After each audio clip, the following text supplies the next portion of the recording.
Juda ham bir nozik nuqta bor. Agar banda Alloh tomonga qarab bir qadam bossa, Alloh u tarafga qarab bir necha qadam bosadi. Banda Alloh taologa qaytay, bo'ldi endi tavba qilay degan fikrni kallasiga olib kelishligi bilan hali hech narsa qilmadi qaranglar. Bo'ldi endi bugundan ichmayman dedi.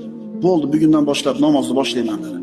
Shu fikr kallasiga kelishligi bilan Alloh taolo shu bandani qalbiga saodatni berib qo'yadi. Xotirjamlik berib qo'yadi, taskin berib qo'yadi. Shu etapdan o'tganmiz ko'pchiligimiz. Bo'ldi. Ertadan namoz boshlayman deganingizda bilasizmi qanaqa maza qilgansiz? Eslangda. Bo'ldi. Sigaretni tashladim bugundan boshlab dedingiz. O'sha momentni eslangda.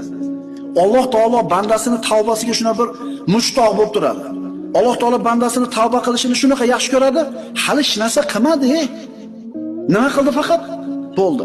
Ertadan bomdodga chiqib namozni boshlayman deyishiga bilasizmi qanaqa xotirjam bo'ladi qalbi?